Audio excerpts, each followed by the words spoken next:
My parents canceled my 16th birthday party because my older brother had an emergency.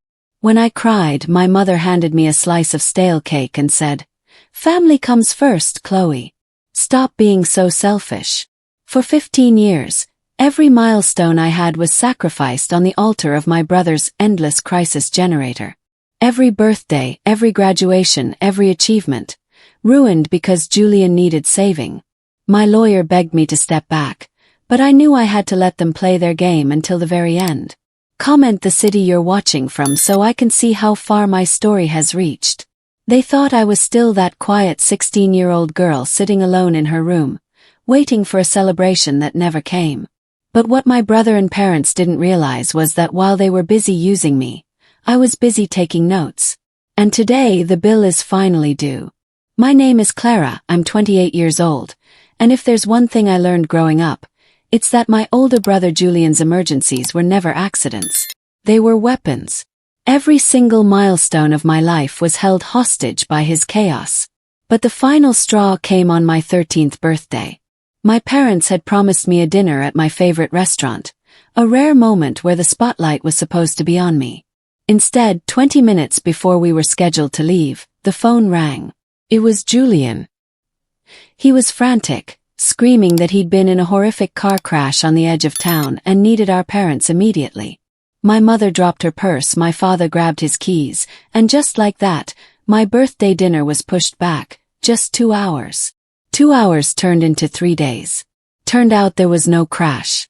Julian had fabricated the entire story to cover up the fact that he'd been caught breaking into a warehouse with his friends. While my 13th birthday gift sat forgotten in the back of a police cruiser alongside his confiscated belongings, my parents spent my special weekend crying, draining their savings for his bail, and reassuring him that everything would be okay. Sitting alone at our kitchen table with a melted ice cream cake, I swore right then that I would never let him steal another moment from my life. I realized my parents would always prioritize his artificial fires over my peace.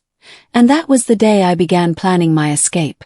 Over the next decade, I built a fortress around my life, brick by painstaking brick.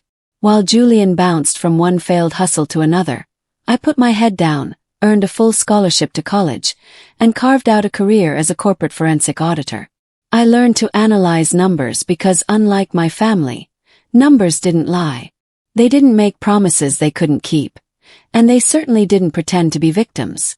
I kept my distance, maintaining a polite, distant relationship with my parents while completely cutting Julian out. But distance didn't stop the echoes of his destruction from reaching me. Over the years, his scams only grew bolder and more expensive. There were revolutionary business ventures that went under in months, fake medical scares requiring urgent specialist cash, and endless unpaid rent notices, all paid for by my parents' shrinking life savings.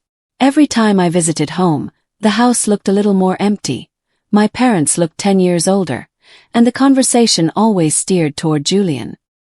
"He just needs one good break, Clara," my mother would sigh, her eyes pleading with me to offer financial help or get him a job at my firm. "He's your brother. Family sticks together." I refused every single time.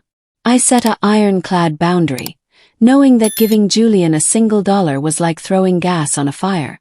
My parents called me cold, selfish, and heartless, unable to see that their endless sympathy was actually the fuel feeding his parasitic lifestyle. They couldn't see it yet, but Julian was slowly bleeding them dry, and the real catastrophe was still waiting in the wings. The clock on my nightstand read 11:42 p.m. on the eve of my 28th birthday.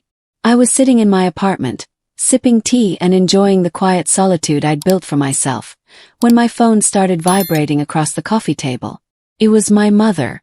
Exactly 15 years to the night since my 13th birthday collapsed into Julian's fake car crash, the pattern repeated itself.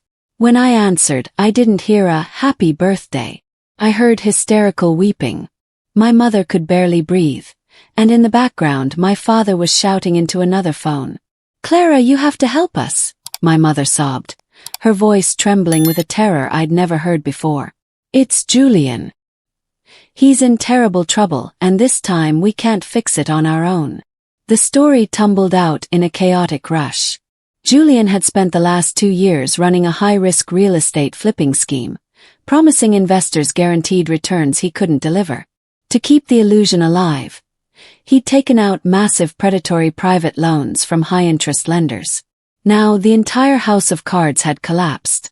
The lenders were demanding immediate payment, and Julian was facing catastrophic legal charges for fraud. "They're going to put him in prison, Clara," my father barked, taking the phone from my mother. "He needs $150,000 by the end of the week to settle the default. We've already given him everything we have.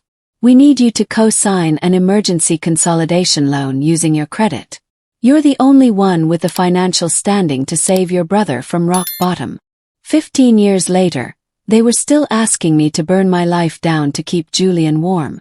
But as I listened to them beg, a strange, cold clarity washed over me. "Send me the loan paperwork," I said softly. "I'll look into it." The moment I hung up the phone, I didn't reach for a pen to sign the co-signing forms. I pulled up my forensic auditing software.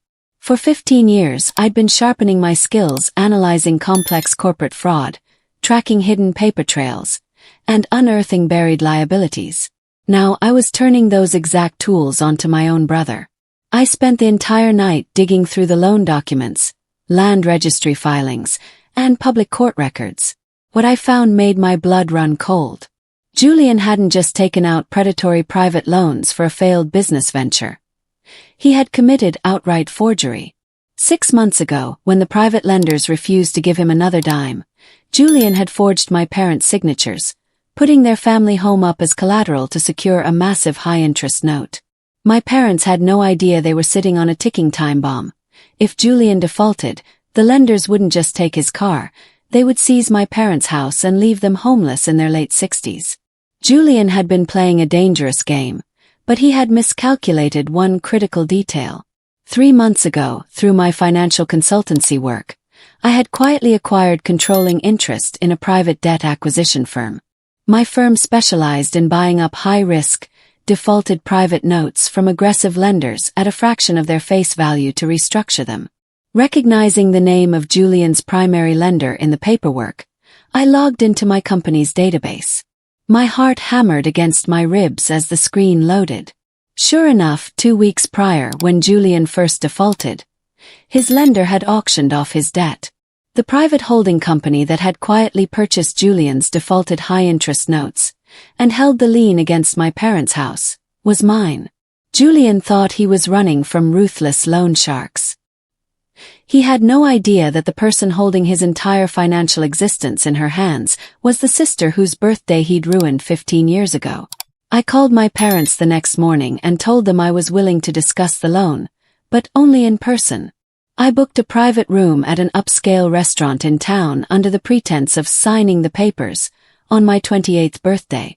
When I walked into the dining room, Julian was already sitting there, swirling a glass of expensive wine. At 31, he still carried the same arrogant, smooth-talking charm he'd used his whole life. He didn't even bother to wish me a happy birthday. Instead, he flashed a smug, relieved smile, clearly believing that his big sister had finally come around to save him. My parents sat beside him, looking exhausted but visibly relieved, believing their family nightmare was about to end. "I knew you'd do the right thing, Clara," Julian said casually, taking a sip of his wine as if he hadn't spent the last 6 months drowning in fraud. "Family backs each other up when things get tight. I just need you to sign Section 4 of the co-signing agreement, and we can put this whole annoying misunderstanding behind us." "It's not a misunderstanding, Julian," I said, setting my briefcase on the table with a firm click. "And I'm not co-signing anything." My mother gasped, and my father's face immediately darkened with anger. "Clara, we talked about this. You said you'd help." "I said I would look into the paperwork," I replied coolly, opening my briefcase. I pulled out a thick, official legal folder, not the co-signing forms, but a formal notice of debt acquisition. I slid the documents across the mahogany table directly into the center of the setting. "I didn't come here to bail Julian out," I said, looking my brother dead in the eye. "I came here to inform you that as of 8 a.m. this morning, My firm owns all of your defaulted loans, Julian. And I am now the sole holder of the lien on Mom and Dad's house. The silence in the private dining room was deafening. Julian's smug smile completely vanished, replaced by a look of sheer, unadulterated terror. What are you talking about? My father stammered, looking back and forth between us. I opened the folder and laid out the stark, undeniable proof right on top of their dinner plates. I showed them the land registry filings, the bank transfers, and the expert handwriting analysis comparing Julian's writing to the forged signatures on their home's title deeds. Julian didn't just lose money on a business, Dad, I explained, my voice steady and deadly calm. He forged your name. He put your home up as collateral to fund his lifestyle. If my firm hadn't bought this debt, a private lender would have put a foreclosure sign on your front lawn by Friday. My mother covered her mouth, tears streaming down her face as she looked at her golden boy, finally seeing the predator he truly was. My father slumped back in his chair, looking aged by 100 years in a single second. Julian slammed his hands on the table, spilling his wine across the crisp white cloth. You set me up. You're trying to destroy me, he screamed, his calm mask completely shattering. You destroyed yourself, Julian, I said, standing up to look down at him. Then, I turned to my parents and offered them an ultimatum. I will legally void the lien on your home today. I will protect your house and your retirement, but on one condition. You sign a legally binding agreement cutting Julian off financially forever. If you ever give him another dime, the lien reactivates. You choose today, your home or his parasitical existence. My parents signed the agreement that night through heavy tears, finally breaking the toxic cycle that had consumed our family for decades. Without their savings to leech off of or my credit to hide behind, Julian was left completely defenseless. My firm restructured his personal debts into a strict, non-negotiable repayment plan, forcing him to take 2 working-class jobs just to avoid criminal fraud prosecution. For the first time in his life, my brother had no safety net, only the harsh reality of his own actions. As for me, I spent the rest of my 28th birthday sitting on the balcony of my quiet apartment, looking out over the city skyline. There were no emergency calls, no frantic demands, and no stolen moments.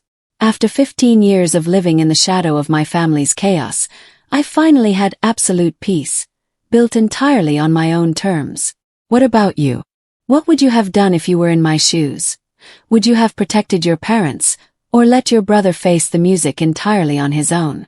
Let me know in the comments below. And if you enjoyed this story, make sure to check out the 2 videos on your screen right now for more crazy real-life drama. Thank you for watching.